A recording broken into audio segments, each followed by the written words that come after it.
So now that we've talked about remote tracking branch references, quite a mouthful there, let's talk about working with remote branches. So for example, if we have a repo that we clone or that we want to work with that has multiple branches on GitHub, how do we work with those branches locally? Let me demonstrate what I'm referring to. I'm going to go to this repository I've made called Remote Branches Demo. You can find the link along with this video. I recommend you try this. So on the main branch, the default branch, we have two files, cactus with a nice cactus ASCII art and rose with rose ASCII art. But there are 4 total branches. And when I clone this repository, I'll copy that URL. I'll go to my local machine. We'll back out. Sure, into here, not a repo, git clone, and then this URL. All right, so we now have this remote branches demo, and if I type git status, I'm on the main branch. Okay, that's the default branch. As we've seen, if instead the default was master, that's the branch I end up with. Whatever the default branch is when I clone, that's what I get. So what about these other branches? Do I have them here? Git branch. No, I only have the main branch. So how do I work on, for example, the food branch where we have banana and popsicle? Or how do I work on the movies branch where we have Ghostbusters and Bambi? Well, it's actually not bad at all. I'll demonstrate it here. So in our example on these slides, we have a master branch that's the default and a puppies branch. Both of these are on GitHub. So when I clone that project, I get all the history, all the data, but that does not mean that it's all in my workspace at once. So as we saw, when I typed git branch, we only saw main, or in this example, master. I don't see all these other branches, right? Just main. So what exactly is going on? Well, if we look at the remote branches, remember the -r, it's a very different outcome. Git branch -r, and we see every one of those branches, origin/fantasy, origin/food, main, and movies. So my local repo, it knows about all of those branches, and it has a remote tracking reference where it can tell me where each one of those is. Remember, they're just like a bookmark that says, this is where fantasy is, this is food, this is main. So we know about them here. My repo knows them, but I don't see full-fledged branches for them. So how do I make that happen? Well, we need to talk a little bit about the relationship between a full-fledged branch and a remote tracking branch. By default, when we clone a repository, let's say in this diagram, it's a master branch that we end up with. That master branch is automatically tracking. It's connected to the remote branch origin/master, right? They're both master. They have the same name. So that's the default behavior. I didn't make that happen. Every time we've cloned something, in our case, it's main, right? On the main branch that we're currently on, we see this sort of message, up to date with origin/main. I did not make that connection myself. I didn't say, okay, Git, there's a main branch here and I want it to be connected to origin/main. That just happened.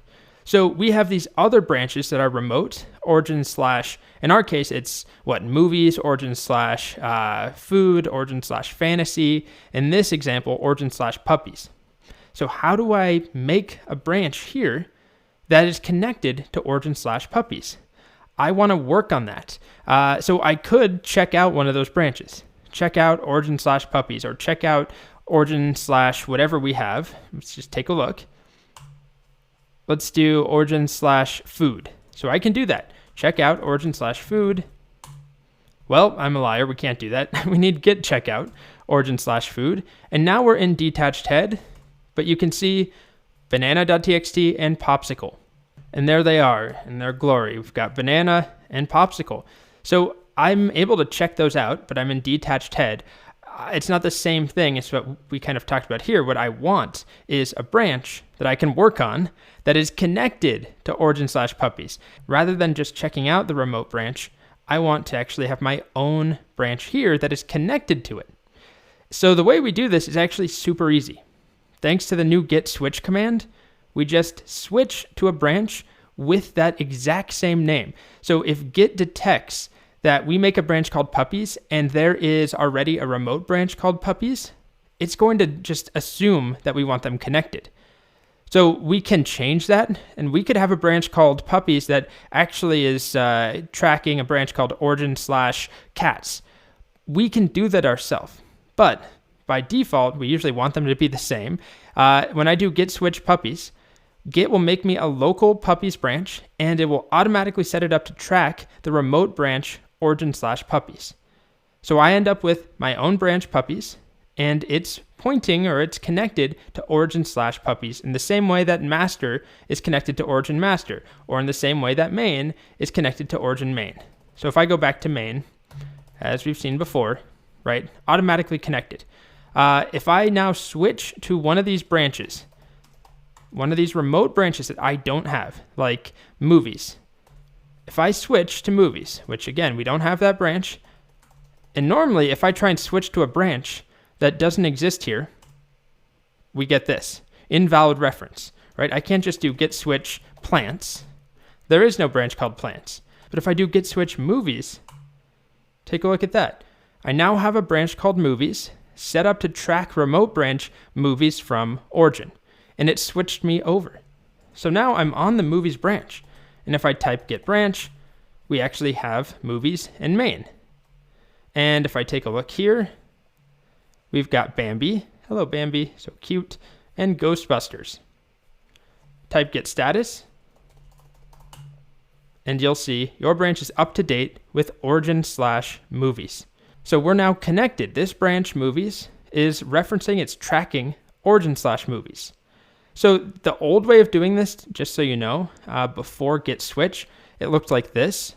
It was slightly harder to remember and definitely clunkier. So git switch simplifies this a lot. If you want to work on a branch that is on a GitHub repo, you don't have it locally, you just use git switch and then the name of the branch. So super simple. Let's try one more example. So I can view all those remote branches, git branch -r. Let's go to the fantasy branch. I could check it out, right, and just go into detached head and take a look. Or I can make my own branch here that is tracking origin fantasy. And that's what I'm going to do. Git switch fantasy. Branch fantasy set up to track remote branch fantasy from origin. I'm on this branch fantasy now. I have 3 branches locally. And over here, we see centaur and dragon. So let's make a change. I'm going to add a new file in here. How about on this fantasy branch, touch phoenix.txt. And I have a phoenix that I've copied from a free ASCII art website. Okay, so I'll add that. Git add phoenix, git commit, add phoenix.txt. All right, so what will I see when I type git status? Well, my fantasy branch is now ahead of origin/fantasy by 1 commit. Just like in the previous video, we had our main branch ahead of origin/main.